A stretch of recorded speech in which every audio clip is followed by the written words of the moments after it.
Another unexpected event, but one all too real, occurred 68 days before the first rover landing. It was the day the sun erupted.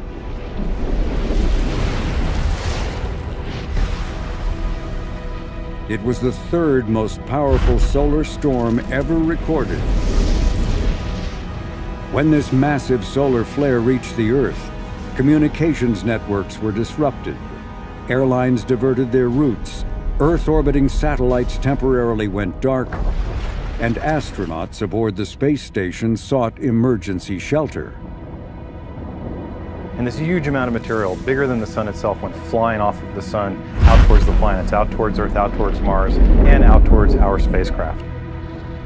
When the solar flare reached the two spacecraft, their star sensors, essential for navigation, began seeing flashes that they mistook for stars.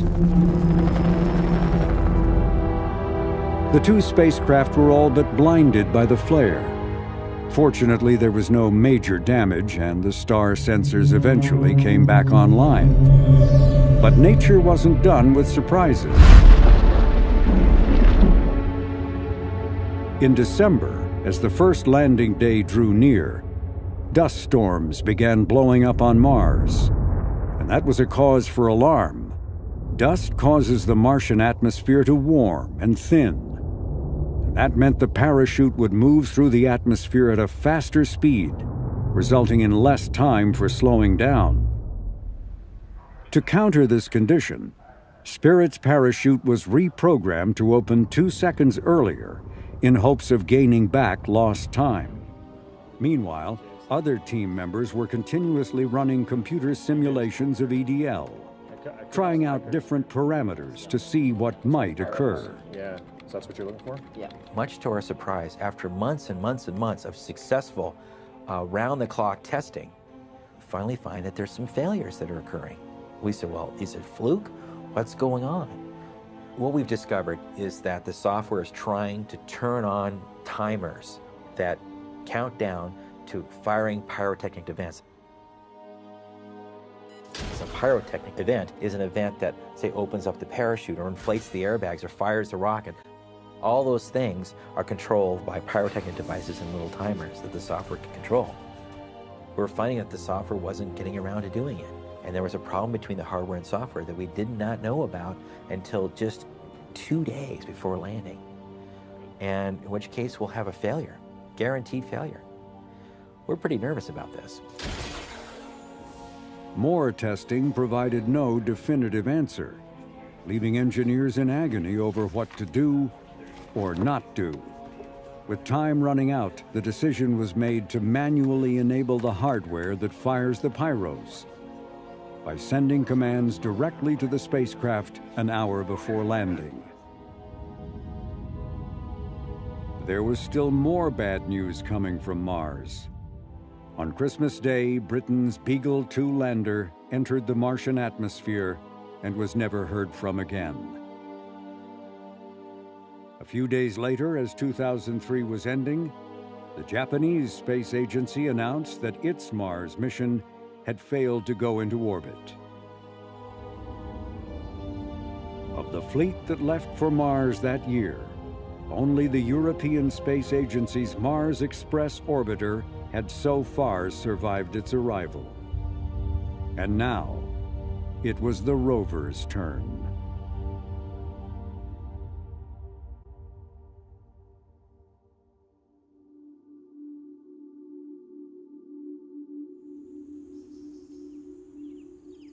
On Spirit's landing day, JPL Director Charles Elachi was playing host to VIPs scattered in buildings all across the laboratory.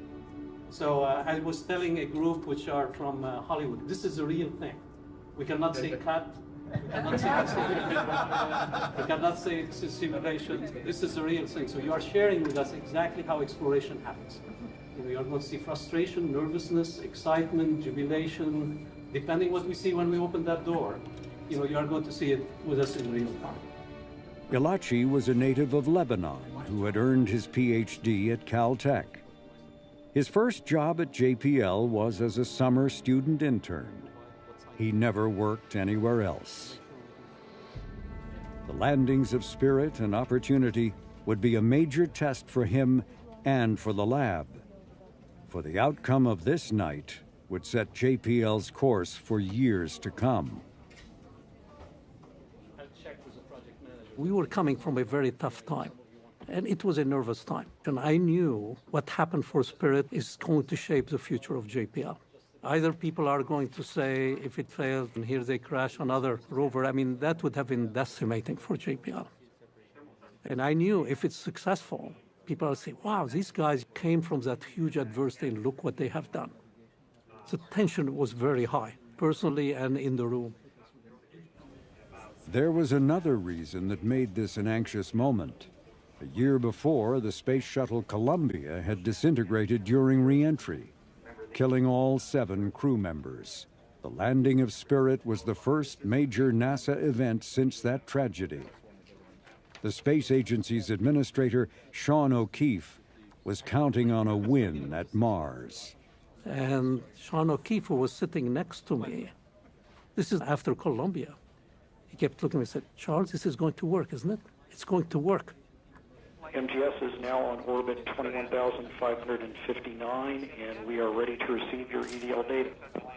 Ed Weiler, NASA's Associate Administrator for Space Science, was also at JPL. And he never missed the opportunity to refer to Mars as the death planet. There have been 34 attempts to go to Mars. 13 have been successes. It's an incredibly difficult place to land. Some have called it the death planet for good reason. It's going to be 6 minutes from hell. It's going to be high anxiety. I mean, we're working on this thing for 3 to 4 years. Success or failure is going to be determined in 6 minutes, 360 seconds. Hi, Dan Whitcomb from Reuters. I'm just wondering if someone can speak to your general level of confidence or anxiety at this point, 8.5 hours out after this point in time.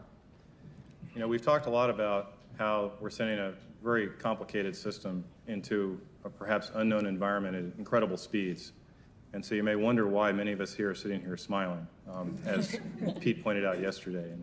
And actually, you know, I mean, right now, for some strange reason, I feel calm, you know, I feel ready. And I can only conclude that's because I don't have a full grasp of the situation. Today's a great day to land on Mars. Copy that. You're going through an event like that where everything that you worked for so many years is on the line. I mean, we had no control. We were spectators, just like the rest of the world. Flight sequence powered on the airbag gas generator heaters. These gas generators are the solid rockets used to inflate the airbags near the surface of Mars. Flight telecom. Go telecom. I think we see indications of the turn. Copy that. I worry that we've missed something. I worry about the thing not yet found. If it turns out that you've done something stupid, there's no forgiveness. There are a lot of poker chips on the table here. They're professional, they're personal, they're institutional. Okay, all stations, we're going to go ahead and begin the poll at this time. There's national poker chips. We cannot ignore where this happens to be in the history of NASA. All these years, this whole period of time to get to this moment will now be resolved. One item that we are tracking now very carefully is the rate of change of the gas generator temperature. It is currently creeping at a rate that would be at the maximum temperature. Copy that. This report about the gas generator is unexpected. If the temperature continues rising, the airbags might overinflate or not fully inflate.